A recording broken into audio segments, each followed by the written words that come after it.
Hello दोस्तों, कैसे हैं आप सब। आई एन अकेडमी पर आप सभी का स्वागत है।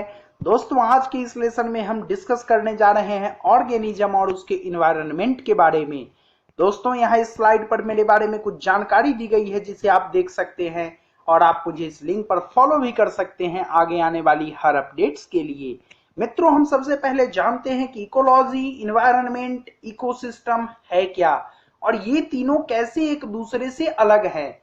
क्योंकि ज्यादातर समय हमें ये तो पता होता है कि ये तीनों क्या है, बट हम तीनों को एसोसिएट नहीं कर पाते, एक दूसरे से जोड़ नहीं पाते हैं। दोस्तों, तो आइए पहले हम देखते हैं इकोलॉजी क्या है। इकोलॉजी जो है वो ग्रीक भाषा के दो शब्दों से मिलकर के बना है, जो कि है ओकियोस और लॉगी। ओकियोस का मतलब होता है होम, घर, और लॉगी का मतलब होता है दोस्तों स्टडी। ओके, तो एक्चुअल में होता क्या है कि हम एज एन ऑर्गेनिज्म, हमारा जो इन्वायरमेंट है या फिर हमारे साथ रहने वाले जो दूसरे ऑर्गेनिज्म है, इन सभी के बीच जो रिलेशनशिप होते हैं ना, उसका जो स्टडी होता है उसी को हम इकोलॉजी कहते हैं। इसके दोस्तों दो महत्वपूर्ण ब्रांच होते हैं, एक ऑर्टिकोलॉजी और दूसरा साइनिकोलॉजी। ऑर्टिकोलॉजी जो दोस्तों होता है, इसमें हम इंडिविजुअल के बारे में स्टडी करते हैं और साइनिकोलॉजी में हम ग्रुप या फिर कम्युनिटी के बारे में स्टडी करते हैं। दोस्तों, हम इन्वायरमेंट की अगर बात करें तो हर वो चीज जो हमें अपनी चारों तरफ से सराउंड किए हुए है उसे हम इन्वायरमेंट कहते हैं। ये दो इसके महत्वपूर्ण जो कारक होते हैं ना, वो दो है, एक बायोटिक और दूसरा अबायोटिक। हिंदी में अगर बोले तो जैवीय और अजैवीय। दोस्तों, इकोसिस्टम की अगर हम बात करें तो ये हमारे नेचर का सबसे छोटा स्ट्रक्चरल और फंक्शनल यूनिट है। ओके, और सबसे महत्वपूर्ण बात, ये हमें सुविधा उपलब्ध कराता है कि ताकि हम अपने इन्वायरमेंट को अप्रोच कर सके। दोस्तों, ये इन दोनों का समअप होता है। ओके, और कुछ इकोबायोलॉजिस्ट जो होते हैं ना, वो पूरे के पूरे बायोस्फीयर को ग्लोबल इकोसिस्टम का भी दर्जा देते हैं। अब हम एक मजेदार एग्जांपल से देखेंगे कि इकोलॉजी, इकोसिस्टम और एनवायरनमेंट कैसे एक दूसरे से जुड़े हुए हैं। दोस्तों, मान लीजिए यहाँ एकेडमी का एक लाइव सेशन चल रहा है, एक एजुकेटर क्लास ले रही है, लाइव सेशन ले रही है। दोस्तों, तो यहाँ देखिए अन अकेडमी जो है ये एक इन्वायरमेंट का काम कर रहा है। ओके, क्यों? क्योंकि ये हमें सारी चीजों को उपलब्ध करा रहा है और ये हमारे जीवन को किसी न किसी रूप से प्रभावित कर रहा है। दोस्तों, यहाँ पर ये लर्नर हो गए या एजुकेटर हो गए, ये अपने अपने जगह पर एक इंडिविजुअल है। तो इस इंडिविजुअल के बीच में और इस एनवायरनमेंट के बीच में किसी न किसी तरह का एक रिलेशनशिप यहाँ बन रहा है और उस रिलेशनशिप का जो स्टडी होगा उसे हम इकोलॉजी कहेंगे। और जो सेट ऑफ सर्कमस्टांसेस हैं, जैसे कि लैपटॉप हो गया, ये बुक्स हो गए, ये क्लासरूम खुद में हो गया, ये टेबल हो गया, ये मतलब एजुकेटर जिस पर चेयर चेयर हो गया। ओके, ये सारी चीजें जो हैं ये इकोसिस्टम को फॉर्म करेगी। तो मैं उम्मीद करता हूं कि आपको इकोलॉजी, इन्वायरमेंट और इकोसिस्टम, इन तीनों में अंतर बड़ा ही अब अच्छे से समझ आया होगा। दोस्तों, अब हम बात करते हैं इकोलॉजिकल हायरार्की का, या फिर जिसे हम levels of organisations in ecology भी कहते हैं। एक्चुअल में देखिए बहुत सारी बुक में आपको ये 6 मिलेंगी, बट एनसीईआरटी सिर्फ 4 के साथ डील करता है। तो मैं 4 लिखा हूं, बट बताऊंगा मैं आपको 6 के बारे में। दोस्तों, इसमें सबसे पहला होता है ऑर्गेनिज्म। यहां हम बस एक इंडिविजुअल की बात करते हैं। फिर हमें आता है पॉपुलेशन, इसमें हम जो हमारे सेम स्पीसीज के कुछ ग्रुप्स एक जगह होते हैं ना, उनकी बात करते हैं। फिर हमारे पास होता है कम्युनिटी, जब बहुत सारे डिफरेंट डिफरेंट पॉपुलेशन ग्रुप्स एक जगह होते हैं तो उसे हम एक कम्युनिटी का दर्जा देते हैं। दोस्तों, कम्युनिटी के बाद बहुत सारी बुक में आपको देखने को मिलेगा एक इकोसिस्टम। और एनसीईआरटी जो अगला डिस्कस करता है वो है बायोम। बायोम इकोसिस्टम का बड़ा भाई आप इसे बोल सकते हैं। ओके, और देखिए एक्चुअल में है क्या कि हम पूरी धरती को टेम्परेचर या फिर मतलब जो भी वहां का क्लाइमेटिक कंडीशन है, वेजिटेटिव स्टेट है, इसके आधार पर छोटे छोटे चंक्स में डिवाइड कर दिए हैं अपने बेटर अंडरस्टैंडिंग के लिए। उसी को हम बायोम का दर्जा देते हैं। और फिर बहुत सारी बुक में आपको एक बायोस्फीयर इसके बाद देखने को मिलेगा। हम आगे के कुछ स्लाइड्स में सबको अच्छे से कवर करेंगे। दोस्तों, यहां पर आप ऑर्गेनिज्म जो हमारा पहला हायरार्की का बेसिक यूनिट था उसको डिस्कस करेंगे। इसमें हम किसी भी इंडिविजुअल, वो चाहे एक प्लांट हो सकता है, एक एनिमल हो सकता है, या फिर इवन एक सिंगल सेल्ड लाइफ फॉर्म जैसे कि बैक्टीरिया, फंगस, कुछ भी हो सकता है, कोई भी इंडिविजुअल इस क्राइटेरिया के अंदर आएगा। और सबसे मजे की बात यह है दोस्तों कि हम एज एन इंडिविजुअल इस पूरे के पूरे इकोसिस्टम में सरवाइव नहीं कर सकते। हमें दूसरों के पर निर्भर होना पड़ेगा। या तो हम दूसरे के काम आ सकते हैं या दूसरे से काम ले सकते हैं। तो इसी का जो पूरा गेम है उसको हम आगे डिस्कस करेंगे कि कैसे हम काम आते हैं और दूसरे से काम लेते हैं। दोस्तों अब हम बायोम का बात करेंगे। बायोम जो है वो मैं आपको पहले बता चुका हूं कि ये इकोसिस्टम का बड़ा भाई है। और पूरे जो हमारा ज्योग्राफिक रीजन है ना अर्थ का, उसको हम वहां के टेम्परेचर, वहां का प्लांट कैसा है, उस पार्टिकुलर जगह पर जो एनिमल है वो कैसा होता है, वहां का टेम्परेचर क्या है, वहां का रेनफॉल क्या है, इसके आधार पर हम उसको वर्गीकृत कर देते हैं एक बड़े भूभाग के आधार पर। उसी को हम बायोम कहते हैं। ओके, तो फैक्टर्स मैं आपको बता दिया हूं कि टेम्परेचर है, रेनफॉल है, क्लाइमेट है। दोस्तों धरती पर 11 बायोम है। ओके, इसी 11 से हमको सारा जो भी हमारा ट्रॉपिकल रेन फॉरेस्ट हम अगले स्लाइड पर देखेंगे। और सबसे बड़ी महत्वपूर्ण बात यह है कि किसी बायोम के अंदर जब कोई रीजनल या फिर लोकल वेरिएशन होता है ना, तो उस कारण से वहां का जो हैबिटाट मतलब आवास की जो प्रकृति है ना, वो ज्यादा डाइवर्स हो जाती है। ओके दोस्तों, यहां पर हम देख सकते हैं कि ट्रॉपिकल फॉरेस्ट की अगर हम बात करें तो यहाँ का एवरेज टेम्परेचर जो आपको मित्रों है वो 20 से 25 degree Celsius mean annual temperature देखने को मिलेगा। अगर हम मीन एनुअल प्रिसिपिटेशन की बात करें तो आपको 150 से लेकर के मित्रों और 450 सेंटीमीटर सालाना से ज्यादा देखने को मिलता है। अगर हम टेम्परेट फॉरेस्ट की बात करें दोस्तों, तो टेम्परेट फॉरेस्ट का जो टेम्परेचर वेरिएशन है वो आप देखिए 5 से लेकर के और 20 डिग्री सेल्सियस तक है। ओके, और जब हम बात करते हैं यहाँ पर रेनफॉल की तो आप देख सकते हैं 100 से लेकर के और यहाँ 250 तक है सेंटीमीटर में। दोस्तों इसी तरह से ग्रासलैंड की अगर हम बात करें तो यहाँ पर minimum temperature 5 degree Celsius annual से लेकर के और 25 डिग्री सेल्सियस एनुअल तक है। और रेनफॉल की अगर हम बात करें तो 150 सेंटीमीटर से लेकर के और लेस देन 50 सेंटीमीटर तक यहाँ रेनफॉल वेरी करता है। दोस्तों डेजर्ट की अगर हम बात करें तो यहाँ का जो टेम्परेचर है वो देखिए एवरेज रूप से ये 7.5 मतलब डिग्री सेल्सियस तो वार्षिक होगा ही होगा। ओके, तो कम से कम मतलब 5 से भी कम हो सकता है और ज्यादा से ज्यादा 20 degree Celsius average annual temperature इसका हो सकता है। एनुअल प्रिसिपिटेशन जो है वो तो ऑब्वियस सी बात है दोस्तों कि 25 सेंटीमीटर से कम ही होगा किसी भी हालत में। कॉनिफोरस फॉरेस्ट जो हमारा है दोस्तों, इसकी अगर हम बात करें तो यहाँ का रेनफॉल 250 से लेकर के और 50 सेंटीमीटर तक वेरी करता है, जबकि टेम्परेचर 0 से लेकर के और 15 डिग्री सेल्सियस तक वेरी करता है। फिर हमारे पास अंतिम है आर्कटिक एंड अल्पाइन। इसका जो टेम्परेचर है वो -10 से लेकर के 0 तक और रेनफॉल 10 से लेकर के और 100 सेंटीमीटर सालाना तक वेरी करता है। दोस्तों अब आप ये बोलोगे कि पिछले स्लाइड में तो मैंने आपको बोला था कि टोटल 11 बायोम होते हैं, लेकिन यहाँ पर तो 11 नहीं है।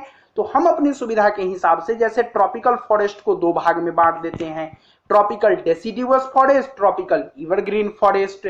ग्रासलैंड जो है वो हमारा टेम्परेट ग्रासलैंड और ट्रॉपिकल ग्रासलैंड। डेजर्ट हमारा जो होता है उसको हम वार्म डेजर्ट और कोल्ड डेजर्ट में बांट देते हैं। ओके दोस्तों, तो आप मुझे कमेंट सेक्शन में ये बताइए कि ग्रासलैंड जो है ना 6 तरह के होते हैं। चलिए मैं आपको एक बता दिया, सवाना। तो आप मुझे देखो मैं ऐड कर सकता था बट मैं आपसे पूछ इसलिए रहा हूं क्योंकि ये लेसन ज्यादा इंटरेक्टिव होगा और मुझे पता चलेगा कि आप इससे कितने जुड़ रहे हो। तो आप मुझे 6 जो अलग अलग रीजन में ग्रासलैंड्स के नाम है ना वो कमेंट सेक्शन में बताइए। ओके दोस्तों, तो चलिए धन्यवाद कि आपने बड़े ही धैर्यता से इस लेसन को सुना। और आपसे अंत में एक विनम्र निवेदन कि आप इस कोर्स को रेट, रिव्यू, रिकमेंड और शेयर करेंगे।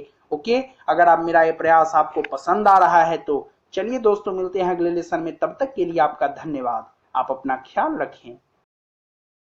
हेलो दोस्तों, कैसे हैं आप सब। IEN एकेडमी पर आप सभी का स्वागत है। और आज के इस हम लेसन में डिस्कस करने जा रहे हैं major abiotic factors and responses to it. दोस्तों हमारे बारे में कुछ जानकारी यहाँ दी गई है जिसे आप देख सकते हैं और आप मुझे इस लिंक पर फॉलो भी कर सकते हैं आगे आने वाली हर अपडेट्स के लिए। दोस्तों हम सबसे पहले ये जानेंगे कि वो कौन ऐसी एलिमेंट्स हैं जो कि किसी भी हैबिटाट में अलग अलग जो वेरिएशंस हमारा होता है उसके फिजिकल और केमिकल कंडीशन में उसको सपोर्ट करता है या उसके पीछे जिम्मेदार है। तो ऐसे जो भी हमारे एलिमेंट्स हैं उसको हम दो ब्रॉड कैटेगरी में डिवाइड कर देते हैं, जिसमें कि पहला जो है हमारे पास वो है एबायोटिक कंपोनेंट और दूसरा है बायोटिक कंपोनेंट। दोस्तों बायोटिक कंपोनेंट का एग्जांपल आप यहां देख सकते हैं और एबायोटिक कंपोनेंट के जो चार सबसे महत्वपूर्ण एग्जांपल्स हैं ओके वो जो है हम इस लेसन में बड़े ही अच्छे से डिस्कस करेंगे। तो आइए पहले टेम्परेचर को हम डिस्कस करते हैं। दोस्तों टेम्परेचर एनवायरमेंटल फैक्टर के दृष्टिकोण से सबसे महत्वपूर्ण फैक्टर है ओके। ये जो है ये हमारे बॉडी में ऑर्गेनिज्म के बॉडी में इनफैक्ट उसके एंजाइम को उसके कैनेटिक्स को और बेसल मेटाबॉलिक जो रेट होता है उसको कंट्रोल करता है। और जब भी हम टेम्परेचर की बात करते हैं तो हम ऑर्गेनिज्म का क्लासिफिकेशन दो तरह से करते हैं, दो कैटेगरी में करते हैं, जिसमें कि पहले कैटेगरी में हम यूरीथर्मल ऑर्गेनिज्म की बात करते हैं जो कि वाइड रेंज ऑफ टेम्परेचर को टॉलरेट कर सकते हैं, और दूसरे कैटेगरी में दोस्तों हम ऐसे ऑर्गेनिज्म की बात करते हैं जो कि नैरो रेंज ऑफ टेम्परेचर में जीने के लिए रेस्ट्रिक्टेड होते हैं। दोस्तों हम वाटर की अगर हम बात करें तो ये जीने के लिए बहुत ही ज्यादा महत्वपूर्ण है, ये बताने की बात नहीं है। और सबसे महत्वपूर्ण बात जो है कि जिंदगी की शुरुआत जो धरती पर हुई थी वो सर्वप्रथम पानी में ही हुई थी। दोस्तों हम अगर बात करें तो एक मिसकॉन्सेप्शन हम सभी में ये जनरली रहता है कि हम ये समझते हैं कि जो भी एक्वेटिक ऑर्गेनिज्म है ना उनको पानी संबंधी समस्या नहीं होता है। दोस्तों उन्हें भी बहुत ज्यादा समस्या होता है। जब भी हम पानी के केमिकल कंपोजिशन में उसके पीएच वैल्यू में किसी भी तरह का कोई चेंजिंग करते हैं डायरेक्टली और इनडायरेक्टली तो उनको बहुत ही बुरी तरीके से उस परिणाम को भुगतना पड़ता है। तो दोस्तों जब हम जैसे टेम्परेचर के आधार पर ऑर्गेनिज्म का क्लासिफिकेशन किए थे वैसे ही हम वाटर के आधार पर देखें तो ऑर्गेनिज्म का दो कैटेगरी है। पहला यूरी हैलाइन है जिसमें कि हम ऐसे ऑर्गेनिज्म को रखते हैं जो कि वाइड रेंज ऑफ सैलिनिटी को टॉलरेट कर सकते हैं, और दूसरे कैटेगरी में हम स्टीनोहैलाइन को रखते हैं जो कि नैरो रेंज ऑफ सैलिनिटी में रेस्ट्रिक्टेड होते हैं।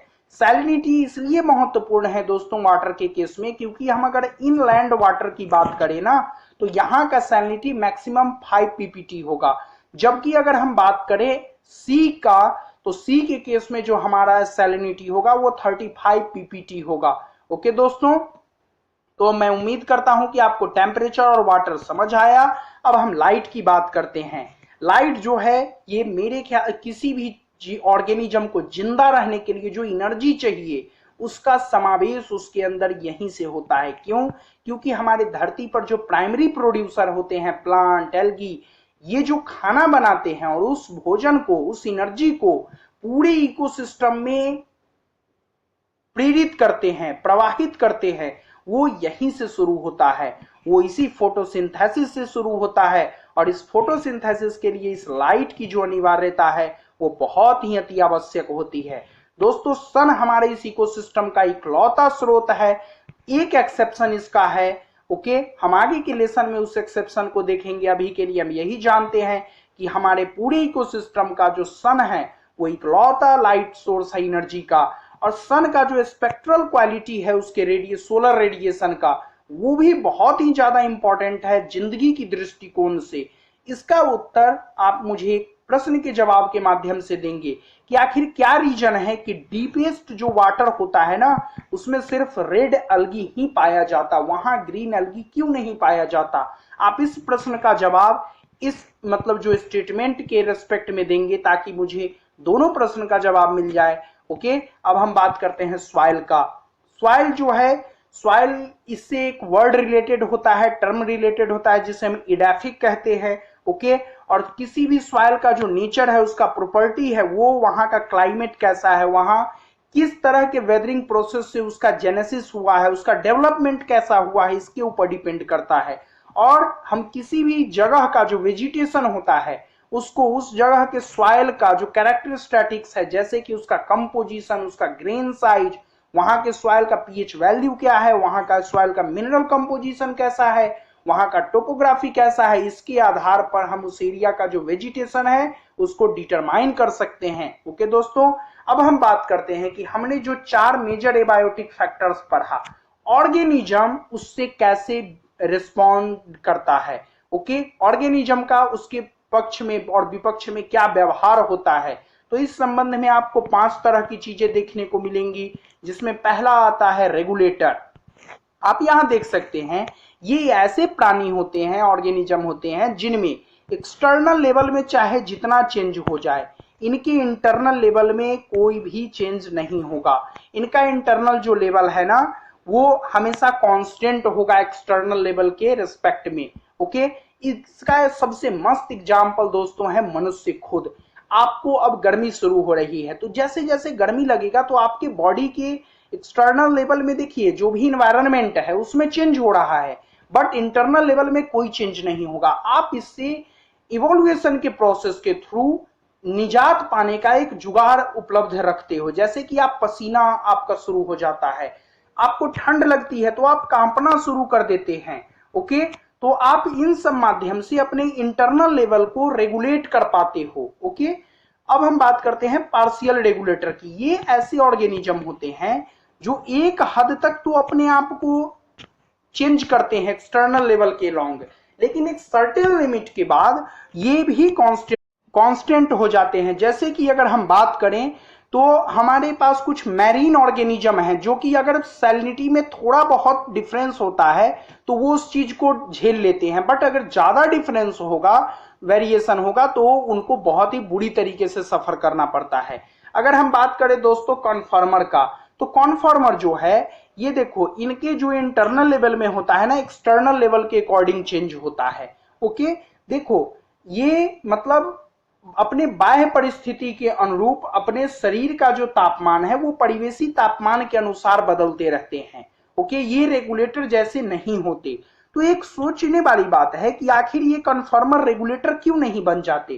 तो देखिए, इसका जो सॉफ्ट ऑप्टिमल या फिर उपानुकूलतम जो निष्पादन है ना, उस कॉस्ट को ये वहन नहीं कर सकते। ओके, आप इसका डेली लाइफ से एक एग्जांपल ले सकते हो कि सबको पता है कि अगर हम एसी लगा लेंगे तो हमें गर्मी से निजात मिल जाएगी, बट कितने लोग उसको अफोर्ड कर सकते हैं। तो अब हम बात करते हैं कि कॉन्फॉर्मर जो होते हैं, इनका तो हम बिहेव देख लिए कि ये एक्सटर्नल लेवल के अलोंग इंटरनल लेवल में चेंज करते हैं, लेकिन ये जो उनका बिहेवियर है ये तभी उनमें डेवलप होगा जब जो इन्वायरमेंटल रेंज है या फिर पर्यावरणीय परास जिसे हम कहते हैं वो ज्यादा होगा। अगर वो पर्यावरणीय परास कम होगा तो इनके पास एक ऑप्शन है कि ये माइग्रेट कर जाएं। ओके, तो इसका एग्जांपल हम ये देखते हैं कि जैसे साइबेरियन क्रेन को आप देखते हैं कि ठंड के समय में वो केवलादेव जो नेशनल हमारा ये पार्क है यहाँ आ जाती है। ओके, भरतपुर में, और साइड मतलब जब यहाँ ठंड का सीजन खत्म होता है तो फिर चली जाती है। तो जब एक मॉडरेट लेवल को उसको टॉलरेट करना होता है ना एक सर्टेन पीरियड को, तो उस जगह को स्किप करके दूसरे जगह पर चली जाती है, फिर वापस अपने घर को चली आती है। अगला हमारे पास जो हमारा रिस्पॉन्स का कंडीशन है वो है सस्पेंशन। इस निलंबित अवस्था में हम कुछ बहुत ही महत्वपूर्ण चीजों को देखेंगे, जैसे कि आप एक इंटरेस्टिंग इसका एग्जांपल ले सकते हो एक भालू का। भालू जो है वो ठंड के समय में हाइबरनेशन या फिर शीत निष्क्रियता में चला जाता है, जिससे कि उसको भोजन संबंधी जो भी परेशानी है ना उससे वो निजात पा लेता है। अब अगर हम बात स्नेल या फिश मतलब मछली या घोंघा की करें तो वो एस्टिवेशन मतलब ग्रीष्म निष्क्रियता में समर के दौरान चला जाता है। इसी तरह से हम जू प्लैंकटॉन्स या प्राणी प्लवक की बात करें तो वो डायपॉज यानी उपरति की अवस्था में चला जाता है, जिस अवस्था के दौरान वो अपना डेवलपमेंट जो है उस स्टेज को थोड़े दिनों के लिए सस्पेंड कर देता है। एक और एग्जाम्पल, इस एग्जाम्पल से तो आप सभी वाकिफ होंगे, आप अपने घर में सीड देखे होंगे गेहूं का बीज। गेहूं का बीज तभी अंकुरित होगा जब उसको फेवरेबल कंडीशन मिलेगा। ऐसे हम उसको क्या करते हैं, बोरी में भर के रखते हैं, तो उस दौरान वो डॉर्मेंसी यानी प्रसुप्ति की अवस्था में होता है और अपना जो मेटाबॉलिक एक्टिविटी होता है उसको रिड्यूस कर लेता है। लेकिन जैसे ही उसको फेवरेबल कंडीशन और फेवरेबल मतलब एटमॉस्फेयर मिलता है वो तुरंत अंकुरित हो उठता है। तो दोस्तों मैं उम्मीद करता हूं कि आपको मेजर एबायोटिक फैक्टर्स जो कि टेम्परेचर, वाटर, लाइट और सॉइल थे और उसके रिस्पॉन्स में ऑर्गेनिज्म कैसे अपने आप को अलग अलग तरीके से इवॉल्व किए हैं, ये सारी बातें समझा पाया हूं। तो पहले तो आपका धन्यवाद कि आप बड़े ही धैर्यता से इस लेसन को सुने। फिर आपसे एक विनम्र निवेदन कि मेरा ये प्रयास अगर आपको पसंद आ रहा है तो आप इस कोर्स को रेट, रिव्यू, रिकमेंड और शेयर करें। मिलते हैं अगले लेसन में, तब तक के लिए धन्यवाद। हेलो दोस्तों, कैसे हैं आप सब? IEN एकेडमी पर आप सभी का स्वागत है। और आज के इस लेसन में हम डिस्कस करने जा रहे हैं adaptation, population and population pyramids के बारे में। दोस्तों, यहाँ में इस स्लाइड पर मेरे बारे में कुछ जानकारी दी गई है जिसे आप देख सकते हैं, और आप मुझे इस लिंक पर फॉलो भी कर सकते हैं आगे आने वाली हर अपडेट्स के लिए। दोस्तों, हम बात करते हैं एडेप्टेशन की। हमने पिछले जो लेसन था उसमें ये देखा था कि जो हमारे 4 महत्वपूर्ण एबायोटिक फैक्टर्स हैं उससे हमारा ऑर्गेनिज्म कैसे रिस्पॉन्स करता है। अब हम ये देखेंगे कि हमारा जो इन्वायरमेंट है उसके अकॉर्डिंग और ऑर्गेनिज्म कैसे अपने आप को एडाप्ट करता है ताकि इस कंडीशन में हम रह सके और रिप्रोडक्शन की जो प्रक्रिया है, अपने अस्तित्व को बरकरार रखने की जो प्रक्रिया है, इसको कंटिन्यू कर सके। तो ये जो एडेप्टेशन है दोस्तों, ये 3 तरह का हो सकता है, मॉर्फोलॉजिकल, फिजियोलॉजिकल या फिर बिहेवियरल। इसको हम हिंदी में अकारिकीय या फिर कारिकीय या फिर व्यावहारिक भी कह सकते हैं। इसके हम कुछ एग्जांपल्स देखेंगे और उसके माध्यम से समझने का प्रयास करेंगे कि कैसे विभिन्न विभिन्न हैबिटाट की वजह से वहां का जो ऑर्गेनिज्म है वो अपने अंदर किसी न किसी तरह का कोई ना कोई एक स्पेशल फीचर या स्पेशल गुण डेवलप करता है जिससे कि वह उस विषम परिस्थिति में, उस खास परिस्थिति में रहने के लिए योग्य हो पाता है। दोस्तों, हम इसमें पहला एग्जांपल कंगारू रैट का लेंगे जो कि नॉर्थ अमेरिकन डेजर्ट में पाया जाता है। चूंकि ये डेजर्ट है इसलिए यहाँ पानी की जो उपलब्धता है वो कम होगी। ये बहुत ही व्यावहारिक सी बात है। इसके जवाब में इस कंगारू के अंदर एक ऐसा गुण है कि ये बहुत दिनों तक बिना पानी पिए भी रह सकता है। तो ऐसा तो है नहीं कि इसे पानी की जरूरत नहीं पड़ती होगी, इसे भी पानी की जरूरत पड़ती है, लेकिन ये अपने शरीर में जो भी जरूरत होती है पानी संबंधित उसको फैट के ऑक्सीडेशन से और अपने यूरिन का जो एक्सट्रीम कंसंट्रेशन होता है उससे पूरा कर लेता है। अगर हम दूसरा एग्जांपल डेजर्ट प्लांट्स का ले तो इस केस में आपको देखने को मिलेगा कि आप जो उपत्वचा होती है जिसे हम क्यूटिकल्स कहते हैं ना, आप डेजर्ट प्लांट का देखना वो मोटा होता है और उसका जो स्ट्रोमाटा जिसे हम रंध्र कहते हैं वो डीप में होता है, गर्त में होता है। इससे क्या होता है कि मतलब वहां पर इनको जो भी ह्यूज टेम्परेचर के कारण जो पानी का लॉस है वो कम होता है। एक और फीचर आपको डेजर्ट प्लांट जैसे कि नागफनी वगैरह का पौधा है उसमें देखने को मिलेगा कि वो अपने पत्ते की जो विकास, पत्ते की जगह इवोल्यूशन के दौरान उसको कांटों में परिवर्तित कर लिए। ओके, उनमें कांटे होती है। क्यों? क्योंकि जो इवेपोट्रांसपीरेशन की समस्या, पानी से लॉस संबंधित समस्या है, वो ज्यादा टेम्परेचर के बावजूद भी कम हो। ओके, फिर हम एक एग्जांपल एल्टीट्यूड सिकनेस का लेते हैं। दोस्तों, जब आप कभी ना कुछ भगवान करे आपका सिलेक्शन हो, आप मसूरी जाना, कुछ दिन वहां 3 महीने रहना, आप गौर करना कि आपका जो आरबीसी है, ओके, रेड ब्लड सेल्स है, और जो हेमोग्लोबिन है उसकी मात्रा आपके बॉडी में बढ़ जाएगी। ऐसा इसलिए होगा क्योंकि वहां के एटमॉस्फेयर में दोस्तों ऑक्सीजन की मात्रा कम होती है। तो उस कम ऑक्सीजन की मात्रा को निपटने के लिए शरीर अपने अंदर एक ये नए तरह का एक फीचर डेवलप करता है, एक नए प्रोसेस को अडेप्ट करता है। ओके, फिर जब आप वापस प्लेन रीजन में आओगे जहां आपका पोस्टिंग होगा तो फिर आप देखना कि आपका जो भी मतलब वो बढ़ा था आरबीसी और हेमोग्लोबिन वो अपने पुराने स्तर पर वापस आ जाएगा। अब हम एक डेजर्ट लिजार्ड्स का एग्जांपल लेते हैं। इनका आप एक चीज देखना दोस्तों, इनको पता है, इनको जब भी ऐसा महसूस होता कि अब मेरे बॉडी का टेम्परेचर कम हो रहा है तो ये सन में आ जाती हैं और धूप सेक लेती हैं जिसे हम सन बास्क कहते हैं। जब इनको लगता है कि हम जरूरत भर धूप मतलब अपने शरीर के अंदर जो भी गर्मी है वो एकत्रित कर लिए, फिर ये वापस अपने घर को चली जाती हैं। दोस्तों, अब हम देखते हैं पॉपुलेशन के बारे में जो कि हमारे इकोलॉजिकल हायरार्की का दूसरा यूनिट है। पॉपुलेशन जो है वो हर इनहेबिटेंट्स जो कि यूजुअली सेम स्पीसीज के होते हैं और किसी खास समय पर किसी खास जगह पर रहते हैं, निवास करते हैं, उसे कहते हैं। पॉपुलेशन से संबंधित 2-3 टर्म है जिसे हम डिस्कस करेंगे। पहला है इकैड।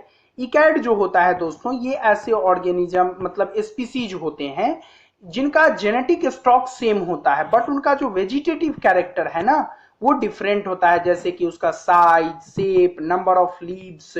ओके, तो दोस्तों अब हम बात और एक चीज और कि ये रिवर्सिएबल होते हैं, चूंकि जेनेटिक स्टॉक सेम है इसलिए ये रिवर्सिएबल होंगे। फिर हम इकोटाइप की बात करते हैं, तो इकोटाइप जो है ये जेनेटिकली डिफरेंट होते हैं और जिसके कारण से ये इरिवर्सिएबल होते हैं। ओके दोस्तों, अब हम बात करते हैं डीम्स का या डीम का। तो ये पॉलीटाइपिक जो स्पीसीज होता है उसके लोकल पॉपुलेशन की जगह पर मतलब हम एक टर्म यूज करते हैं जो कि एक्टिवली इंटरब्रीड करता है एक दूसरे के साथ और एक डिस्टिंक्ट जीन जो होता है उसको मतलब शेयर करता है एक दूसरे से। ओके, अब हम पॉपुलेशन ग्रोथ की बात करते हैं, तो देखिए percentage of variation between number of individuals in a population at two different times. किसी भी खास जगह पर दो अलग अलग समय पर जो नंबर ऑफ इंडिविजुअल की संख्या के बीच में परसेंटेज ऑफ वेरिएशन होगा उसे हम पॉपुलेशन ग्रोथ रेट कहेंगे। ओके, अब देखिए डेंसिटी क्या होता है, पॉपुलेशन डेंसिटी, तो number of individual per unit area. Okay, तो देखिए डेंसिटी या फिर पॉपुलेशन ग्रोथ रेट चार चीजों से ज्यादातर प्रभावित होती है। पहला नेटेलिटी और इमिग्रेशन। ओके, इमाइग्रेशन जो भी आप कहिए, तो ये दोनों से क्या होता है कि ये पॉजिटिवली एट्रीब्यूट करता है पॉपुलेशन डेंसिटी और पॉपुलेशन ग्रोथ रेट को।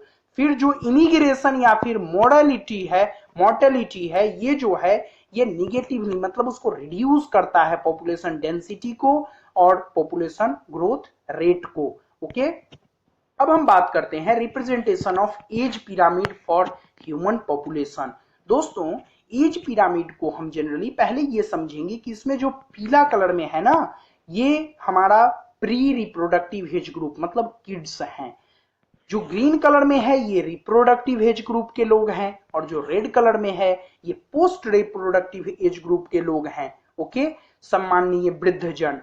दोस्तों तो हमारा जो एज पिरामिड होता है ह्यूमन पॉपुलेशन का ये जनरली तीन तरह का होता है। पहला एक्सपेंडिंग होता है जिसमें कि आपको सबसे ज्यादा नंबर में देखने को मिलेंगे जो प्री रिप्रोडक्टिव एज ग्रुप के लोग हैं, उससे कम रिप्रोडक्टिव एज ग्रुप के लोग और उससे कम आपको पोस्ट रिप्रोडक्टिव एज ग्रुप के इंडिविजुअल।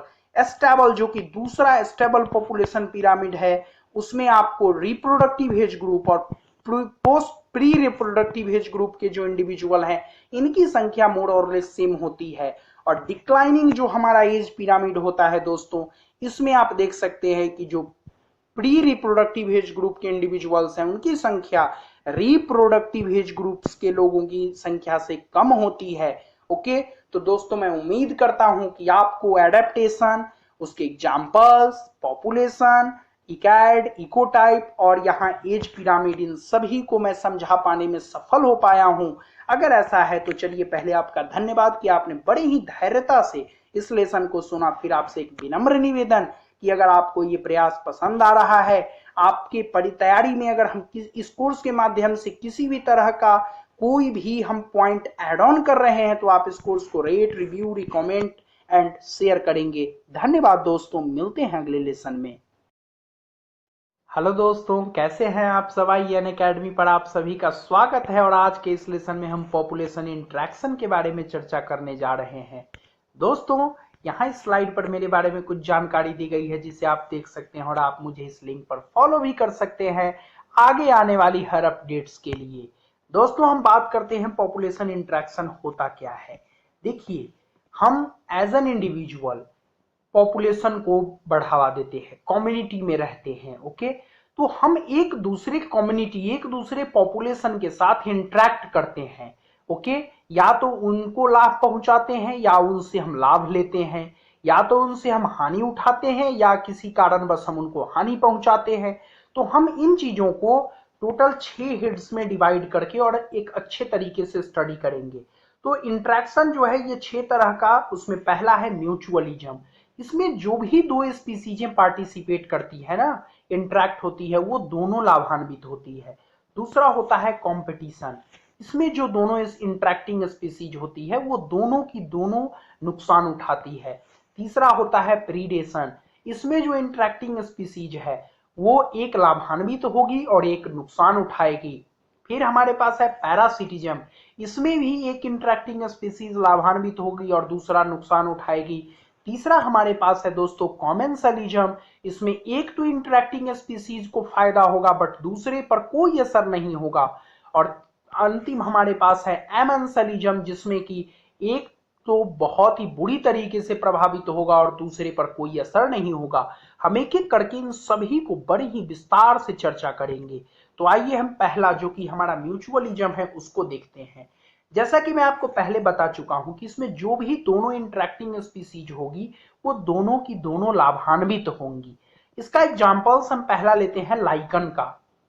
लाइकन जो है दोस्तों ये एल्गी और फंगस के बीच का एक सिम्बायोटिक रिलेशनशिप है। इसमें क्या होता है कि एल्गी के पास देखिए फोटोसिंथेसिस करने की क्षमता है, मतलब ये भोजन पका सकता है बट ये भोजन का जुगाड़ नहीं कर सकता। फंगस दूसरी तरफ भोजन का जुगाड़ कर सकता है बट पका नहीं सकता। तो ये दोनों मिलकर के क्या करते हैं, एक दूसरे की जरूरत को पूरा करते हैं।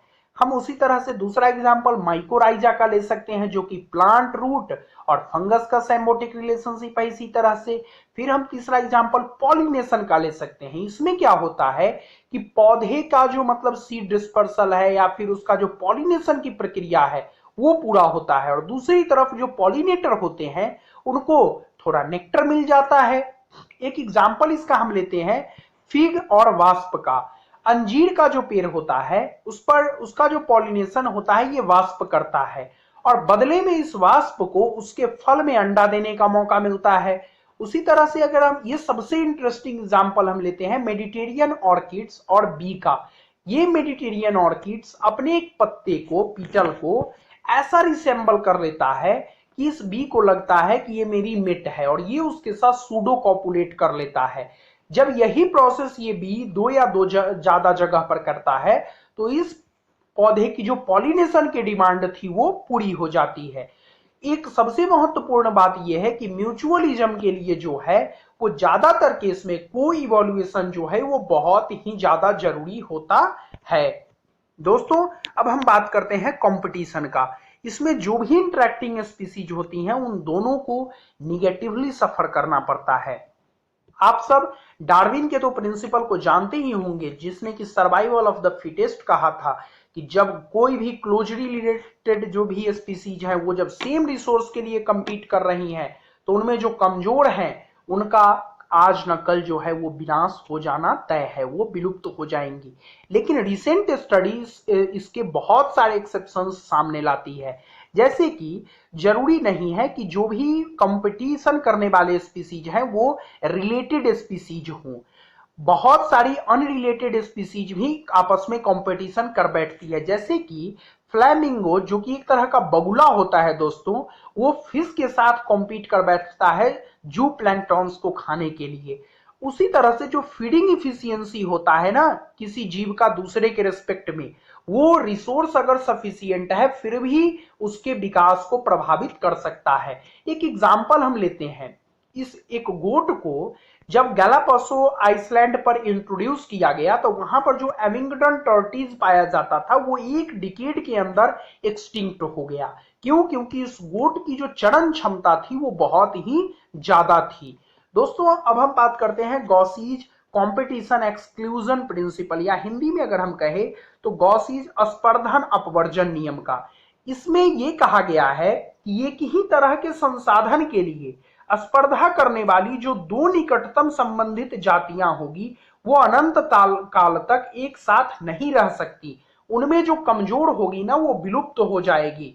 ओके, लेकिन दोस्तों रिसेंट स्टडी ये कहता है कि मतलब ये अब की कुछ जातियां ऐसी हैं जो एक्सक्लूजन की जगह को एग्जिस्टेंस को बढ़ावा देती हैं। ओके, जैसे कि हम बैकग्राउंड में जो आपको ये इमेज दिख रहा है ये वर्बलर्स का है।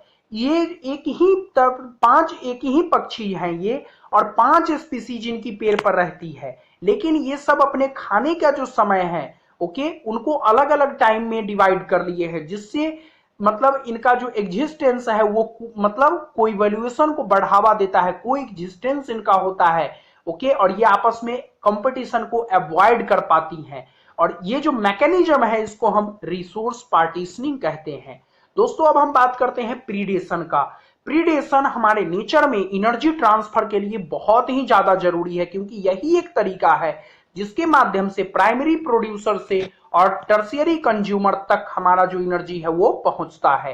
अब बात करते हैं कि प्रे पॉपुलेशन सिर्फ दया का पात्र नहीं होता, हमें उसे कंट्रोल भी करना पड़ता है, क्योंकि जब 1920 के दशक में ऑस्ट्रेलिया में प्रिंकले पियर्स कैक्टस, जो कि आपको यहां दिख रहा है, इसको इंट्रोड्यूस किया गया, मतलब अमेरिका से, साउथ अमेरिका से, तो ये बहुत ही जल्दी बहुत बड़े भूभाग में फैल गया।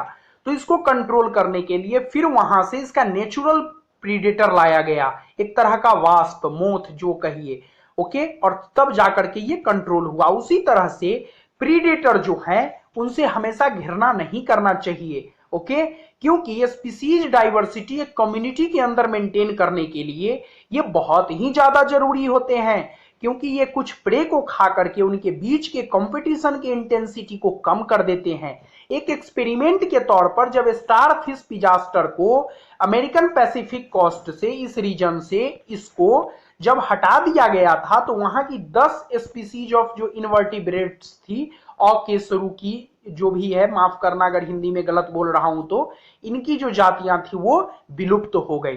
दोस्तों अब देखिए, अगर प्रीडेटर जो है वो अपने प्रे का ज्यादा शोषण करेगा, उसको ओवर एक्सप्लॉइट्स करेगा, तो वो प्रे एक दिन विलुप्त हो जाएंगे और अंततः उस प्रीडेटर को भी विलुप्त हो जाना होगा। तो इसका उपाय प्रीडेटर जो है वो विवेकी हो करके निकालते हैं। उसी तरह से जो प्रे स्पीसीज हैं वो अपने अंदर अगर चल नहीं पाते हैं या चलते भी हैं, तो बहुत सारी डिफेंस टेक्नोलॉजी मतलब इवॉल्व करती हैं, जिससे कि वो प्रीडेशन के इंपैक्ट को कम कर सके। जैसा कि इस मोनार्क बटरफ्लाई को देखिए, ये बहुत ही ज्यादा डिस्टेस्टफुल होता है अपने प्रीडेटर यानी बर्ड के लिए। आप इस प्लांट को देखिए, इसमें कांटा है। आप उसी तरह से इस स्नेक को देखिए, कैसे लग नहीं रहा है कि यहाँ स्नेक है, ओके, इसको हम कैमोफ्लेज्ड एनिमल कहते हैं। उसी तरह से आप यहाँ देखिए, यहाँ वीड कैलोट्रोपिस है, ये जो है कार्डिक ग्लायोसाइड्स एक टॉक्सिक एलिमेंट होता है, इसको इमिट करता है, और बिहार वगैरह में इसको हम मतलब अकॉन के नाम से भी जानते हैं, ओके। तो ये अपने अंदर ये टॉक्सिक इसलिए डेवलप करता है ताकि इसको जो भी गोट्स वगैरह हैं ये चर न जाएं। उसी तरह से अब हम पैरासिटिज्म की बात करें, तो इसमें जो इंटरेक्टिंग स्पीसीज होती है उनमें एक को तो फायदा होता है, क्योंकि उनको फ्री रेसिडेंस, ट्रांसपोर्ट, फूड, सब चीज फ्री मिलता है, और दूसरे को नुकसान होता है जिससे वो ये सारी चीजें लेती है। देखिए, हर चीज का इस इन्वायरमेंट में कीमत है। तो ये पैरासाइट इसका कीमत कैसे चुकाते हैं, तो ये अपने होस्ट के साथ को इवॉल्व होते हैं, ये अपने अननेसेसरी ऑर्गन, सेंस ऑर्गन को लूज करते हैं। इनमें एडहेंसिव जो ऑर्गन्स या फिर मतलब चिपकने की क्षमता होती है। इनका डाइजेस्टिव जो सिस्टम होता है वो नहीं होता इनमें। इनकी रिप्रोडक्टिव कैपेसिटी बहुत ही ज्यादा होती है और इनका लाइफ साइकिल बहुत कॉम्प्लेक्स होता है। दोस्तों 3 टाइप के पैरासाइट होते हैं। पहला एक्टोपैरासाइट, ये अपने होस्ट ऑर्गेनिज्म पर बाहर से होते हैं, जैसे कि आप यहां देखिए मछली के ऊपर ये पैरासाइट है, ओके। उसके तरह से कैस्क्यूटा को आप देख सकते हैं कैसे प्लांट के ऊपर लगा पड़ा है। आप उसी तरह से लाइस जो कि माथे में जू हो जाती है उसको ले सकते हैं। आप इंडो पैरासाइट की बात हम करते हैं, ये ऐसे पैरासाइट होते हैं जो कि अपने होस्ट बॉडी के अंदर होते हैं, जैसे कि यहां आप देखिए आरबीसी के अंदर प्लाज्मोडियम, ओके। अब हम ब्रूड पैरासाइट की अगर हम बात करें तो आप कक्कू का एग्जांपल ले सकते हैं और क्रो का। कैसे, देखिए कक्कू क्रो के जो कोयल क्रो कौवे के घोंसले में अपना अंडा दी हुई है। अब हम कॉमेंसेलिज्म का अगर दोस्तों बात करें तो इसमें एक तो बेनिफिट रेट होगा बट दूसरा को कोई असर नहीं होगा। आप इसका एग्जांपल देख सकते हैं कि कैसे ये बर्नाकल्स जो है ये व्हेल के पीठ पर मतलब रिसाइड कर रही हैं। उसी तरह से ये ऑर्किड या फिर इपीफाइट्स जो है कैसे आम के पेड़ पर या फिर किसी दूसरे पेड़ पर ग्रो कर जाती हैं। आप गांव में देखे होंगे कि जब कैटल चरते हैं तो आसपास आपको बगुला और बहुत सारे मतलब जो पक्षी है मैना वगैरह मिल जाएंगे। तो कैटल को तो कोई नुकसान और फायदा नहीं हो रहा, बट इन पक्षियों को जो वहां से मतलब घास में से जो कीड़ा उड़ते हैं उनको खाने का मौका मिल जाता है। उसी तरह से आप ये सीने एनोमनी स्टिंगिंग टैंकटल्स जो है उसको देख सकते हैं। ये बहुत ही ज्यादा मतलब एक तरह से कहिए चुभीला या जो भी दर्ददायक होता है बाकियों के लिए। तो इसके अंदर ये क्लाउन फिश जो है वो हाइड कर जाती है और अपने प्रेडेटर से बच जाती है। अब हम बात करते हैं एमेंसलिज्म का। इस कैटेगरी में जो होते हैं, एक इंटरेक्टिंग स्पीसीज जो है वो बड़ा नुकसान झेलती है और दूसरे को कोई मजा नहीं आता। तो आप ये ब्लैक वॉलनट का जो पेड़ आपको बैकग्राउंड में दिख रहा है, आप इसको देख सकते हैं। इसके जड़ से कुछ टॉक्सिक एलिमेंट्स रिलीज होते हैं, जिसके कारण यहाँ आसपास जो भी पेड़ पौधे चढ़ते हैं जानवर, वो बीमार पड़ जाते हैं। तो अब इस प्लांट को मजा तो नहीं आ रहा, बट वो उन जानवर को बेचारों को सफर करना पड़ता है। तो मैं उम्मीद करता हूं कि आपको पॉपुलेशन इंट्रैक्शन और उसके जो 6 टाइप्स है वो विथ एग्जाम्पल बड़े अच्छे ढंग से समझ आए होंगे। अगर ऐसा है तो पहले तो धन्यवाद कि आप बड़े ही धैर्यता पूर्वक इस लेसन को सुने। फिर आपसे एक विनम्र निवेदन की अगर मेरा यह प्रयास आपको पसंद आ रहा है तो आप इस कोर्स को रेट, रिव्यू, रिकमेंड और शेयर करें। बहुत बहुत धन्यवाद दोस्तों, मिलते हैं अगले लेसन में, तब तक के लिए शुक्रिया। हेलो दोस्तों, कैसे हैं आप सब। IN अकेडमी पर आप सभी का स्वागत है और आज के इस लेसन में मैं डिस्कस करने जा रहा हूं ecosystem, productivity and energy flow के बारे में। दोस्तों यहाँ इस स्लाइड पर मेरे बारे में कुछ जानकारी दी गई है जिसे आप देख सकते हैं और आप मुझे इस लिंक पर फॉलो भी कर सकते हैं आगे आने वाली हर अपडेट्स के लिए। दोस्तों हम बात करते हैं इकोसिस्टम क्या होता है। मैं आपको पहले लेसन में बता चुका हूं कि ये हमारे नेचर का स्मॉलेस्ट स्ट्रक्चरल और फंक्शनल यूनिट है, जो कि हमको एक मीडियम प्रोवाइड करता है जिसके थ्रू हम अपने सराउंडिंग जो इन्वायरमेंट होते हैं उसको एक्सेस कर पाए। और कुछ जो हमारे मतलब इको बायोलॉजिस्ट होते हैं वो इंटायर बायोस्फीयर को ग्लोबल इकोसिस्टम का दर्जा भी देते हैं। दोस्तों अब बात करते हैं बायोस्फीयर क्या होता है। तो ये ऐसा रीजन है हमारी धरती पर जहां पर हाइड्रोस्फीयर, लिथोस्फीयर और एटमॉस्फेयर तीनों इंटरैक्ट होते हैं। दोस्तों अब हम कैरेक्टरिस्टिक्स की अगर हम बात करें इकोसिस्टम की, तो इसका बाउंड्री जो है वो हार्ड एंड फास्ट नहीं है, ये ओवरलैप करता है। ये टेम्पोररी भी हो सकता है और परमानेंट भी हो सकता है। और इकोसिस्टम बहुत छोटा जैसे कि एक बूंद पानी, या फिर बहुत बड़ा जैसे कि पूरा का पूरा धरती हो सकता है। दोस्तों अगर हम ओरिजिन के आधार पर इकोसिस्टम का टाइप्स देखें तो हमारे पास मेजरली 2 तरह के इकोसिस्टम है। आर्टिफिशियल, जिसका एग्जाम्पल एक्वेरियम या फिर क्रॉप फील्ड हो सकता है, और नेचुरल, जिसके की फिर 2 टाइप्स है, एक टेरेस्ट्रियल और एक्वेटिक। अगर हम बायोडाइवर्सिटी के टर्म की बात करें तो एक्वेटिक इकोसिस्टम का जो बायोडाइवर्सिटी होता है वो टेरेस्ट्रियल से ज्यादा होता है। फिर एक्वेटिक इकोसिस्टम 2 तरह का होता है, एक मैरीन इकोसिस्टम और एक fresh water ecosystem. Fresh water ecosystem फिर 2 तरह का होता है, एक लोटिक इकोसिस्टम और एक लैंटिक इकोसिस्टम। लोटिक इकोसिस्टम दोस्तों ऐसा इकोसिस्टम है जो कि रनिंग वाटर से बनता है, जैसे कि स्ट्रीम हो गया, रिवर हो गया। और लैंटिक दूसरी तरफ ऐसा है जो कि स्टैग्नेंट वाटर से बनता है, जैसे कि झील हो गया, पॉन्ड्स हो गया। ओके दोस्तों, अब हम अगर साइज के आधार पर अपने इकोसिस्टम का क्लासिफिकेशन देखें तो ये 4 तरह के होते हैं। पहला है मेगा इकोसिस्टम, जैसे कि पूरा का पूरा अर्थ हो जाएगा इसका एग्जाम्पल। फिर है मैक्रो इकोसिस्टम, इसका एग्जाम्पल आप एक बायोम को ले सकते हैं। फिर है माइक्रो इकोसिस्टम, इसका एग्जाम्पल आप एक पॉन्ड को ले सकते हैं। और फिर है नैनो इकोसिस्टम, दोस्तों इसका एग्जाम्पल आप एक बूंद पानी को ले सकते हैं। दोस्तों अब हम बात करते हैं स्ट्रक्चर ऑफ द इकोसिस्टम की। तो हम स्ट्रक्चर की अगर हम बात करें तो ये स्ट्रक्चर 3 चीजों को इंक्लूड करता है। पहला इनपुट जो कि प्रोडक्टिविटी है, दूसरा ट्रांसफर ऑफ एनर्जी जो कि चेन, फूड वेब या फिर न्यूट्रिएंट साइकिल हो सकता है, तीसरा है आउटपुट यानी कि डिग्रेडेशन और एनर्जी फ्लो। अब देखिए हमारे इकोसिस्टम का जो फंक्शनिंग होता है ना, इसके लिए solar input, cycle of temperature, day length और वहां का क्लाइमेटिक कंडीशन, ये सारी चीजें बहुत हद तक जिम्मेदार होती है। और इकोसिस्टम के फंक्शनिंग के दौरान जो एनर्जी फ्लो होता है ये हमेशा यूनिडायरेक्शनल होगा। ओके, ये कभी रिवर्स नहीं होगा। मित्रों अब हम बात करते हैं प्रोडक्टिविटी की। तो rate of biomass production is called productivity. Okay, और ये जो है ग्राम पर मीटर स्क्वायर पर ईयर में एक्सप्रेस किया जाता है। और ये 2 तरह का होता है, ग्रॉस प्राइमरी प्रोडक्टिविटी और net primary productivity. Gross primary productivity दोस्तों वो प्रोडक्टिविटी होती है जो कि प्राइमरी प्रोड्यूसर यानी कि प्लांट के द्वारा फोटोसिंथेसिस के दौरान प्रोड्यूस किया जाता है। और जब हम ग्रॉस प्राइमरी प्रोडक्टिविटी में से रेस्पिरेशन को माइनस कर देते हैं तो हमारे पास नेट प्राइमरी प्रोडक्टिविटी बचता है। हम अगर अपने पूरे बायोस्फीयर का नेट प्राइमरी प्रोडक्टिविटी देखें तो वो 170 बिलियन टन है ड्राई वेट में, जबकि चूंकि हमारा 70% जो धरती का भूभाग है वो सिर्फ ओशियन से ऑक्युपाइड है, बट फिर भी वहां उसकी जो मतलब नेट प्राइमरी प्रोडक्टिविटी एनुअल है वो मात्र 55 बिलियन टन है। ओके, तो इसके मतलब प्राइमरी प्रोडक्टिविटी के संबंध में आप टेरेस्ट्रियल इकोसिस्टम कितना महत्वपूर्ण है इसकी भूमिका देख सकते हैं। और सबसे ज्यादा जो नेट प्राइमरी प्रोडक्टिविटी होती है दोस्तों वो होता है ट्रॉपिकल रेन फॉरेस्ट का। अब हम बात करते हैं डिकम्पोजिशन का।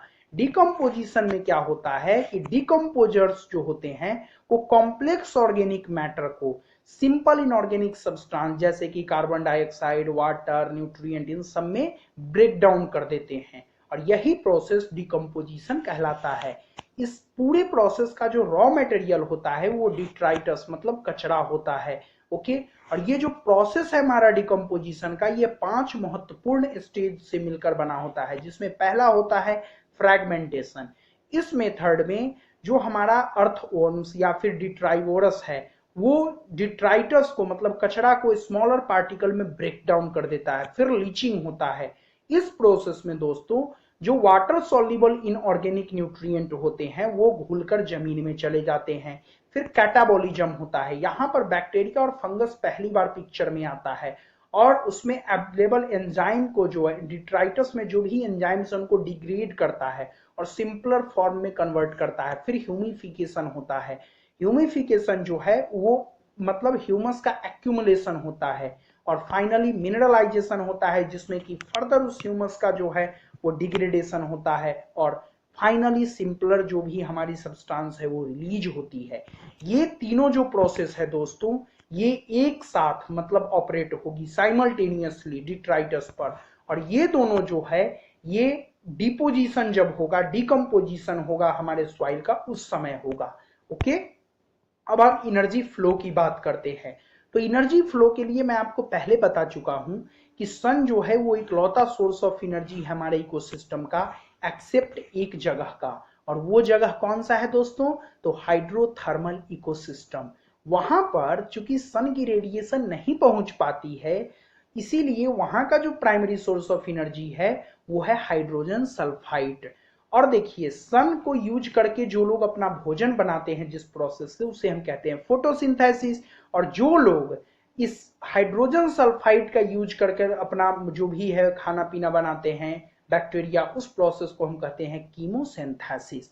ओके दोस्तों, तो अब बात एक ये आती है कि भाई वहां हाइड्रोथर्मल इकोसिस्टम में ये हाइड्रोजन सल्फाइड आता कहां से है? तो देखिए दोस्तों ये अर्थ क्रस्ट से हाइड्रोथर्मल वेंट्स के थ्रू रिलीज होते हैं और वहां जो भी बैक्टीरिया होते हैं वो इनका ऑक्सीडेशन करते हैं डिजॉल्व्ड केमिकल्स का और अपना सर्वाइवल कंटिन्यू रखते हैं। अब हम बात करते हैं दोस्तों सन की। तो सन की जितनी भी रेडिएशन होती है उसमें से आधा से भी कम फोटोसिंथेटिकली एक्टिव रेडिएशन मतलब पार होता है। ओके, और इसमें से भी मात्र 2% ही प्लांट जो है वो यूज कर पाता है। और आप सोचिए कि इसी 2% से पूरी की पूरी पर्यावरण एवं परिस्थितिकी जो है वर्तमान दशा में और इतने दिनों से चली आ रही है ये मैनेज होती है। ओके दोस्तों, अब हम बात करते हैं कि हमारा जो ये फ्लो ऑफ एनर्जी है इस पूरे इकोसिस्टम में ये कंटिन्यूअस है और यूनिडायरेक्शनल है। हम किसी भी लेवल पर एक समय के लिए या कुछ ज्यादा समय के लिए हम एनर्जी को ट्रैप करके लंबे समय के लिए नहीं रख सकते। ओके, अब हम बात करते हैं फूड चेन का। फूड चेन जो है ये किस मतलब कौन किसको खा करके जिंदा रहता है, अगर आसान भाषा में कहें तो ये उसको लीनियर टर्म में रिप्रेजेंट करता है। जैसे यहाँ देखिए प्लैंकटॉन्स को खा करके छोटी मछली जिंदा रहती है, उसको खा करके बड़ी मछली जिंदा रहती है और सब्सिक्वेंटली उसको खा करके जो सबसे बड़ी मछली है वो जिंदा रहती है। दोस्तों अगर हम फूड वेव की बात करें तो ये जो है ये भी सेम चीज को डिपिक्ट करती है लेकिन हर संभव रास्ता को बताते हुए। यहाँ आपको सिर्फ एक रास्ता पता था, यहाँ जितनी भी संभावित रास्ताएं हैं वो सारी विवेचित हैं। ओके दोस्तों, अगर हम नेचर की बात करें तो वहां फूड चेन का कोई कॉन्सेप्ट नहीं होता, सिर्फ फूड वेव ही होता है। हम अपने स्टडी को सिंप्लीफाई करने के लिए फूड चेन नामक टर्म को क्वाइंट किए हैं।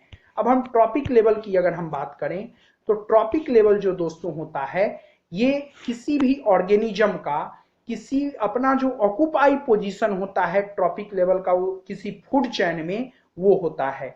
अब आप यहाँ एग्जांपल लीजिए, तो सपोज दैट ये जो मतलब हमारे पाइथोप्लैंक्टॉन्स हैं, ये हमेशा हमारे प्राइमरी कंज्यूमर होंगे। क्यों? क्योंकि ये जू प्लैंक्टॉन्स को खा करके जिंदा रहते हैं, है ना। सॉरी, मैं उल्टा बोल गया, पाइथोप्लैंक्टॉन्स को खा करके जू प्लैंक्टॉन्स जिंदा रहते हैं।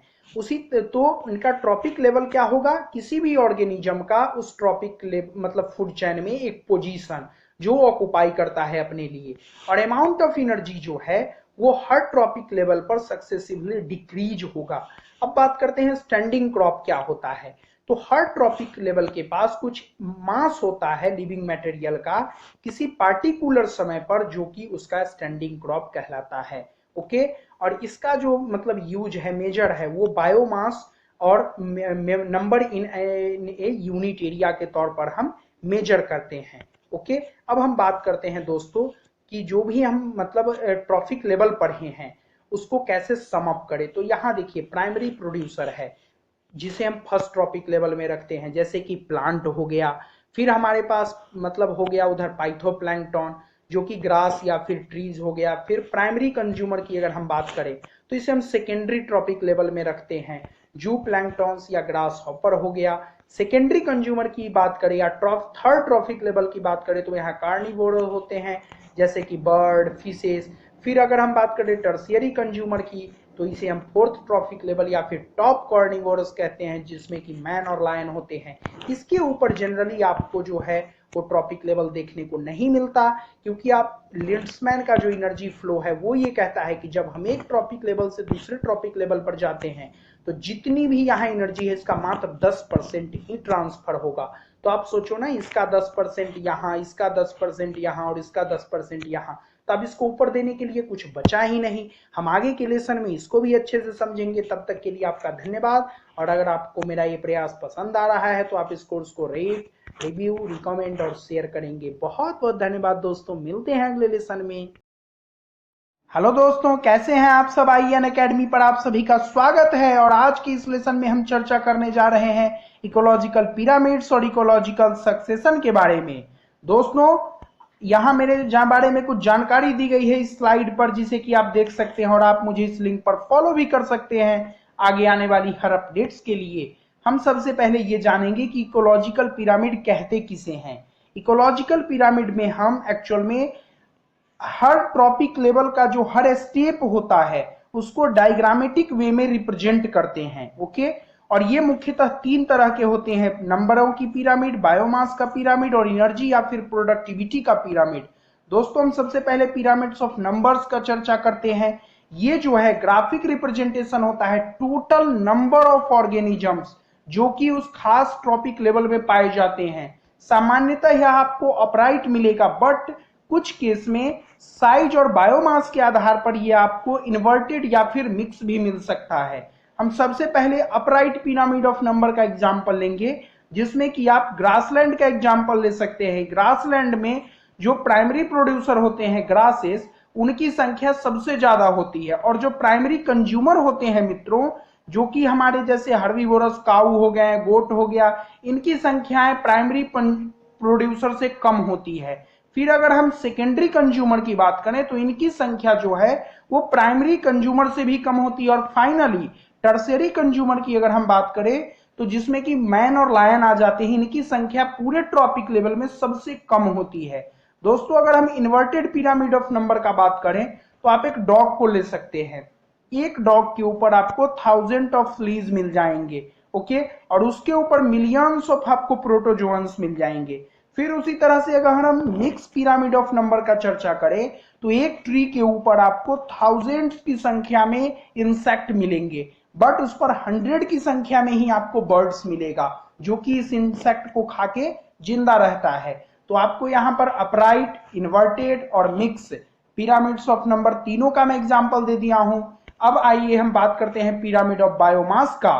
हमेशा पिरामिड ऑफ नंबर्स को जब हम मतलब कैलकुलेट करते हैं उसमें हर जीव की ट्रॉपिक लेवल में संख्या को वो मतलब जायज नहीं होता और उचित नहीं होता। तो इसलिए हम उस काम को आसान बनाने के लिए टोटल ड्राई वेट के हिसाब से एक ट्रॉपिक लेवल में कितने ऑर्गेनिज्म है उसको रिप्रेजेंट करते हैं और उसी का जो रिप्रेजेंटेशन है वो कहलाता है पिरामिड ऑफ बायोमास। दोस्तों बायोमास के बारे में मैं पिछले लेसन में बता चुका हूं, आप वहां एक बार और जाकर के उसको देख सकते हैं अगर आपका कॉन्सेप्ट क्लियर नहीं है तो।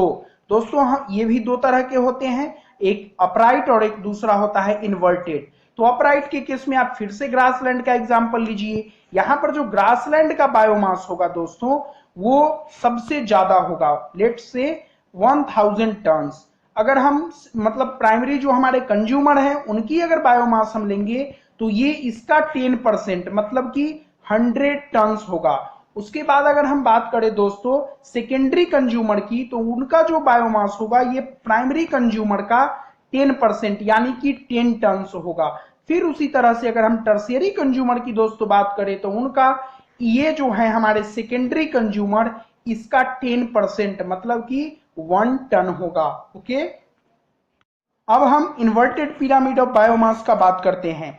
इन्वर्टेड पिरामिड में हम एक्वेटिक सिस्टम का एग्जांपल लेंगे। यहां पर आप देखिए पाइथोप्लैंक्टन्स जो होते हैं जो कि प्राइमरी प्रोड्यूसर होते हैं एक्वेटिक सिस्टम के, इनकी जो बायोमास होती है ना वो कम होती है। तो एक शंका आपको यहाँ ये होगा कि यार इसकी बायोमास कम है, ये एक तो छोटा जीव है, तो फिर ये कैसे पूरे के पूरे इकोसिस्टम को सस्टेन करता है। तो दोस्तों इसका जो रेट ऑफ प्रोडक्टिविटी है, रिप्रोडक्टिविटी का जो इसका दर है वो बहुत ही फास्ट होता है और इसी कारण से ये पूरे के पूरे इकोसिस्टम को सस्टेन कर पाता है। तो देखिए यहां पर जो पाइथोप्लैंक्टन्स है इनकी संख्या मतलब बायोमास सबसे कम होती है। इसको जो खा करके जिंदा रहते हैं जू प्लैंक्टन्स, इनकी जो बायोमास है वो इससे ज्यादा होती है। फिर स्मॉल फिश की बायोमास जू प्लैंक्टन से ज्यादा होती है और फाइनली जो लार्ज फिशेज होती हैं उनकी बायोमास सबसे ज्यादा होती है। तो मैं उम्मीद करता हूं कि आपको पिरामिड ऑफ बायोमास और इसके दोनों एग्जाम्पल जो कि अपराइट और इन्वर्टेड है समझ आए होंगे।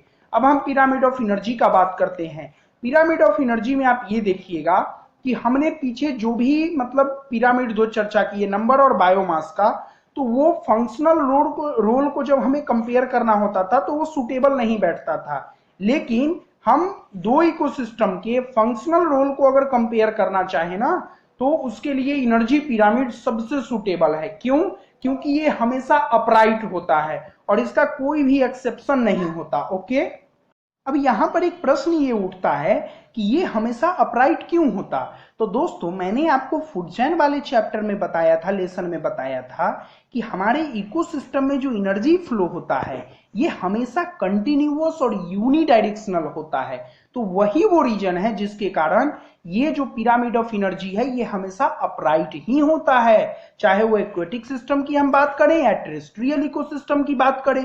तो आप यहां पर देखिए हम एक्वेटिक इकोसिस्टम को देखते हैं तो यहाँ पाइथोप्लैंक्टन्स का जो एनर्जी होगा, जो एनर्जी वो मतलब उनके पास है उनकी संख्या सबसे ज्यादा होगी और उसका 10% जूप्लैंक्टन्स के पास होगा, फिर उसका 10% ये जो हमारे स्मॉल फिशेस वगैरह है इनके पास होगा और फाइनली जो लार्ज फिशेस या डुगोंग या सी लायन है इन सब के पास उसका 10% होगा। अब एक प्रश्न उठता है कि ये एनर्जी को हम हर सक्सेसिव लेवल पर 10% ही क्यों ट्रांसफर करते हैं। तो ये भी मैं आपको पिछले लेसन में बता चुका हूं कि लिंड्समैन का जो प्रिंसिपल है उसके आधार पर हर सक्सेसिव ट्रॉपिक लेवल में सिर्फ 10% एनर्जी का ही ट्रांसफर होगा।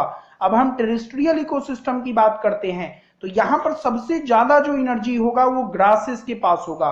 ओके, और इसका 10% ग्रास हॉपर्स के पास होगा, मतलब जो भी हमारे प्राइमरी कंज्यूमर है। फिर इसका 10% जो होगा वो सेकेंडरी कंज्यूमर के पास होगा और फाइनली जो हमारा टर्शियरी कंज्यूमर है उसके पास सबसे कम एनर्जी पहुंचेगा। और चूंकि आप सोचो ना कि अब तो यहां आते आते ऑलरेडी 10% करके भी एनर्जी बहुत कम हो गया, तो अब इसके ऊपर एनर्जी का ट्रांसफर संभव ही नहीं है। इसीलिए जनरली फोर्थ ट्रॉपिक लेवल के बाद आपको ज्यादातर केस में नहीं देखने को मिलता है कोई भी पिरामिड्स। अब हम दोस्तों बात करते हैं लिमिटेशंस ऑफ इकोलॉजिकल पिरामिड का, कि इकोलॉजिकल पिरामिड का लिमिटेशन क्या है। तो देखिए ये जो है सबसे पहले कि कुछ स्पीसीज जो कि एक जगह नहीं बल्कि दो दो जगह फिट बैठते हैं एक ही मतलब ट्रॉपिक लेवल में, एक ही पिरामिड में, तो उसको ये जगह नहीं देता। जैसे कि आप आदमी को ले लो, कुछ शाकाहारी भी है, कुछ मांसाहारी भी है, तो उनको आप कहाँ एक जगह फिट करोगे। फिर ये जो है ये पूरे के पूरे मतलब हमारे जो दुनिया है उसमें सिंपल फूड चेन के कॉन्सेप्ट को मानती है, जबकि नेचर में सिंपल फूड चेन नाम का कोई चीज ही नहीं होता। वहां तो सिर्फ फूड वेब होता है और ये फूड वेब को एकोमोडेट ही नहीं करता। उसके बाद ये पूरे के पूरे इकोलॉजिकल पिरामिड में सेप्रोफाइट्स जो होते हैं, बैक्टीरिया वगैरह, उनको कोई जगह नहीं देता, जबकि उनकी भूमिका बहुत ही अहम है। ओके, अब हम इकोलॉजिकल सक्सेशन का बात करते हैं। दोस्तों, अगर हम एनसीईआरटी की भाषा में देखें तो शायद कॉम्प्लेक्स चीजें वो डिटेल करते हैं, बट रोमन बाबा के भाषा में अगर हम कहें तो सिंपलर स्पीसीज का रिप्लेसमेंट ज्यादा एडेप्टेड या फिर कॉम्प्लेक्स स्पीसीज के द्वारा होना कब तक, जब तक कि क्लाइमेक्स या फिर इक्विलिब्रियम का कंडीशन ना पहुंच जाए, उसे हम कहते हैं इकोलॉजिकल सक्सेशन। ओके, मतलब अनफिट के जगह पर ज्यादा फिट और एडेप्टेड पर्सन को आना या फिर ऑर्गेनिज्म को आना। अब हम टाइप्स ऑफ इकोलॉजिकल सक्सेशन की बात करें तो ये दो होते हैं, एक प्राइमरी सक्सेशन और एक सेकेंडरी सक्सेशन। प्राइमरी सक्सेशन जो होता है दोस्तों, ये नाम से पता चल रहा है कि ऐसे जगह शुरू होता है जहां पर पहले कोई भी लाइफ एग्जिस्ट नहीं करता हो। ओके, जैसे कि कोई बैरन एरिया, कोई सैंड ड्यून्स, कोई लावा अभी अभी ठंडा हुआ हो, है ना, और यहां पर कोई भी प्री एग्जिस्टिंग कम्युनिटी उसको इन्फ्लुएंस करने के लिए नहीं होती। दूसरी तरफ अगर हम सेकेंडरी सक्सेशन की बात करें तो ये वहां शुरू होती है जहां पर पहले लाइफ एग्जिस्ट करती हो। ओके, या फिर किसी कारण बस वहां पर अब लाइफ नहीं है और आगे उसका सक्सेशन हो रहा हो। सपोज दैट जहां मिट्टी मौजूद है पहले से और वहां पर अब जो है वो ग्रासलैंड से घना जंगल परिवर्तित हो रहा हो, है ना। ओके दोस्तों, अब हम बात करते हैं पायोनियर स्पीसीज की और क्लाइमेक्स स्पीसीज की। तो देखिए, पायोनियर स्पीसीज जो होते हैं ये ऐसे स्पीसीज हैं जो कि सबसे पहले आगमन करने वाले होते हैं।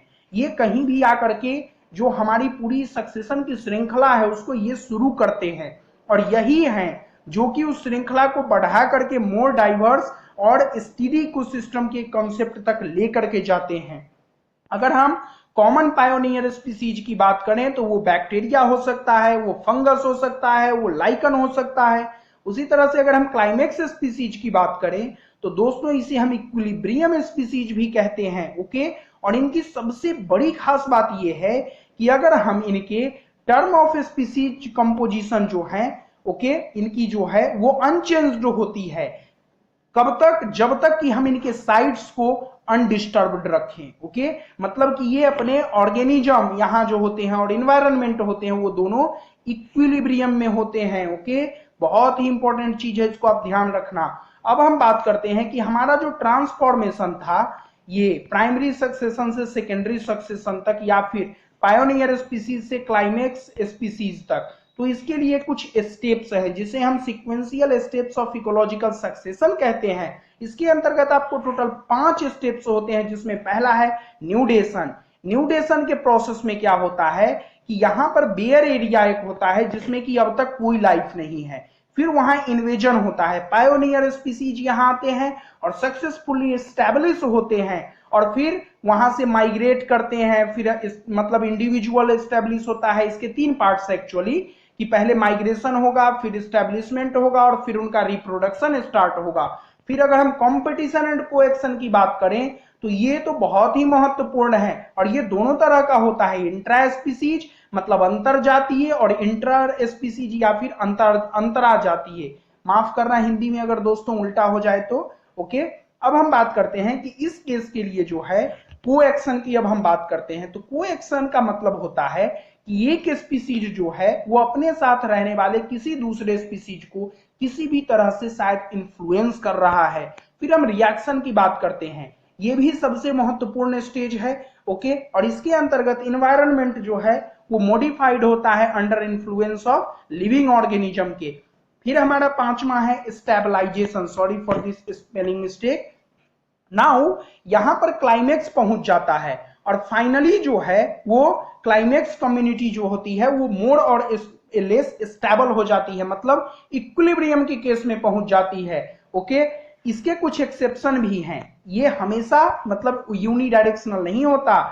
तो इसके एक्सेप्शन जो होते हैं उसको हम रेट्रोग्रेसिव सक्सेशन कहते हैं। इस केस में क्या हो सकता है कि हम ह्यूमन एक्शन की वजह से या फिर क्लाइमेटिक फैक्टर की वजह से या वोल्केनिक की वजह से, मान लो हम बम फोड़ दिए, पॉल्यूट कर दिए, आइस एज आ गया, आग लग गया फॉरेस्ट में, तो इस कारण से जो हमारा फॉरेस्ट था वो श्रब या फिर ग्रासलैंड या फिर बेयर एरिया भी बन सकता है। ओके, तो इसमें देखिए ये जो हमारा केस है ये बसा बसाया जिंदगी गुजर रहा है, तो इस केस में रेट्रोग्रेसिव सक्सेशन इसका एक्सेप्शन है। दोस्तों पहले तो धन्यवाद कि आपने बड़े ही धैर्यता से इस लेसन को सुना। फिर आपसे एक विनम्र निवेदन कि अगर मेरा ये प्रयास आपको पसंद आ रहा है तो आप इस कोर्स को रेट, रिव्यू, रिकमेंड और शेयर करेंगे। धन्यवाद दोस्तों, मिलते हैं अगले लेसन में, तब तक आप अपना ख्याल रखिए।